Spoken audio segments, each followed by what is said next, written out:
I'd now like to introduce David Brophie, whose book, China Panic, Australia's Alternative to Paranoia and Pandering, a very worthwhile contribution to this debate tonight. Thank you, David. Thank you, Margaret, for the introduction and for the plug. How long have I got? 10, 15 minutes?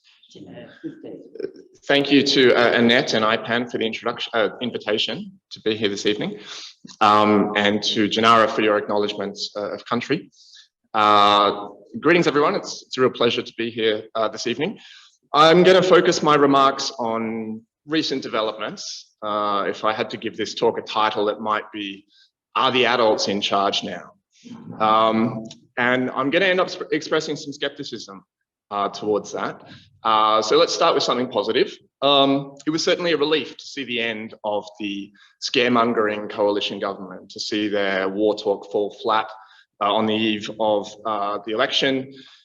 An election that brought with it a sense of new possibilities, including speculation, of course, about a shift on foreign policy. Now, some of that pent-up anticipation burst out last week in commentary surrounding Anthony Albanese's meeting with Chinese President Xi Jinping. Despite Labor's efforts to manage expectations, we saw a lot of people announcing this as some kind of reset, journalists talking about a return to engagement, hailing this as a major shift in Australia's China policy.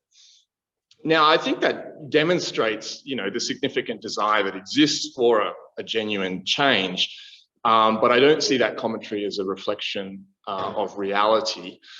Much more a reflection of the very constrained framing of debate on China in this country, one that is essentially reduced to questions of tone and optics. And as a result, when there is a change of tone, it can seem like something significant has changed.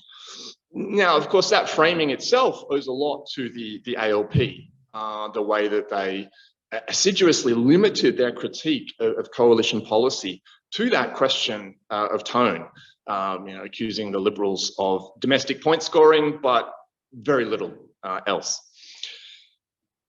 We should, of course, note the hypocrisy here. The fact is the ALP were far from unwilling themselves to engage in their own point scoring from time to time. Think what you like about Gladys Lill. I'm not sad to see her leave the parliament, but for the ALP to suggest that she was an unfit person to sit in parliament, that she would, then, potentially be beholden to a foreign power, that was no less reckless and xenophobic than the kind of language that the Liberals were throwing at the Labor Party. Could mention the issue of the Solomon Islands on the eve of the election. Some of the rhetoric that Labor came out with towards the Solomon Islands agreement with China, the terms of which are hardly, different from the agreement that Australia has with the Solomon Islands.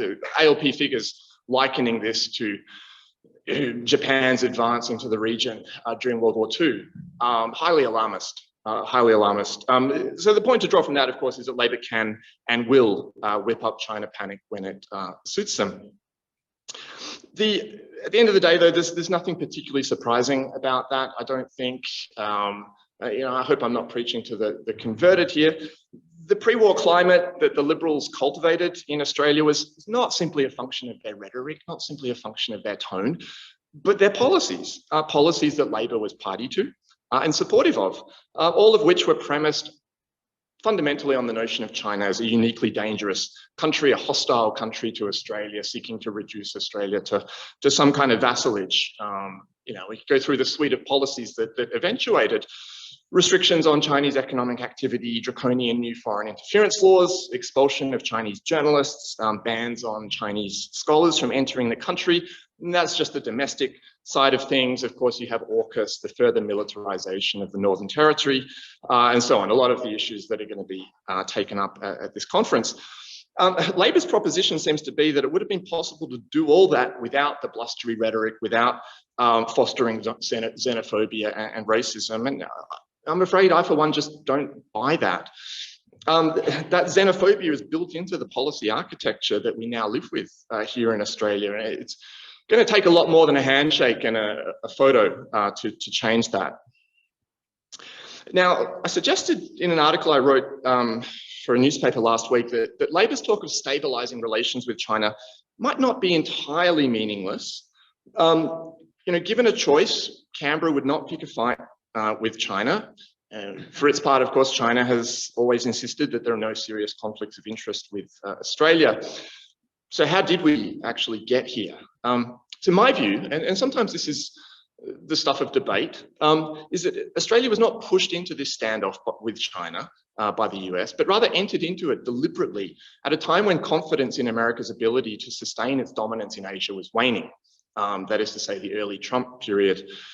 That reflects a posture that's almost second nature to much of Australia's foreign policy establishment, to solicit the presence in our region of a great and powerful friend.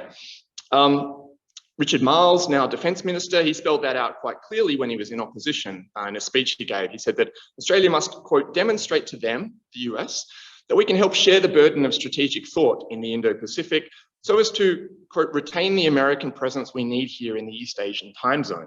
Share the burden of strategic thought, that's shorthand for all the measures that Australia has adopted in the last few years. It tends to be the hawks who are most upfront about these things, but that's not just Miles's personal view. It's not the view of a pro-US clique within the Labor Party. It's the bipartisan position of both major parties and widely endorsed among foreign policy elites.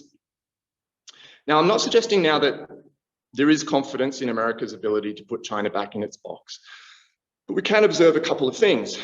A lot of the policies introduced by the coalition have had their effect. There has been a dramatic downturn in public opinion here in Australia towards China, a rise in support for the basic elements of Australia's current posture of arming up to fight alongside the US, which has allowed advocates of that strategy to offer the cute but quite ludicrous justification that all along they've just been responding to the will of the people. So the turn, that is to say, has basically been completed. Second thing is Biden has carried on and consolidated Trump policies towards China in, I would say, a more consistent and often even more aggressive way, openly advancing policies to slow China's economic growth. Its diplomats now sort of fixated around the world on combating China. And in that situation, Australia may feel that it can tone things down a little. It doesn't need to keep advertising itself as the leading global voice on combating China. And so on. There may be some room to try to claw back the damage done during this turn, but we shouldn't, I'd insist, mistake this for any kind of significant shift. We remain locked into the basic posture of egging on the US to do more to preserve its primacy in Asia and pledging Australian territory and military resources to that cause. Now, whether or not the ALP can actually sustain that posture without the sort of Dutton-style scaremongering, without indulging the paranoid security agencies to the extent that the coalition did, that's an interesting question. But we in the anti-war movement need not get too distracted by the day-to-day punditry around issues like that. On the basics here, we're still a very long way from having the debate that we need to have. Most of our politicians can't even really articulate the terms of that debate. It is off limits. So how is this likely to play out? Well, one possibility, of course, is a slide to war, with each side imagining it can deter the other, provoking an arms race and insecurity. And I think we all have some idea, perhaps not the complete picture, but some idea of how disastrous that sort of war would be. Something might give, something to convince our politicians that this posture has become unviable, something to signal a US retrenchment from its forward position in Asia or something like that. I don't see that on the horizon, but that's not impossible. Or the third alternative, which is I think the one that we're interested in, that we can generate strong enough sentiment that this strategy is not just unviable, but dangerous and immoral, and build public opinion against it. The case for that is quite simple. No Australian life is worth sacrificing for American hegemony in Asia. What's more, no Australian life is worth sacrificing for Australia to uphold its own mini empire in the Pacific. You can have all the critiques you like of the Chinese government, and there are plenty to be made. The anti-war movement has no need to whitewash the troubling direction of politics in China right now, but none of that provides justification for a strategy of military containment.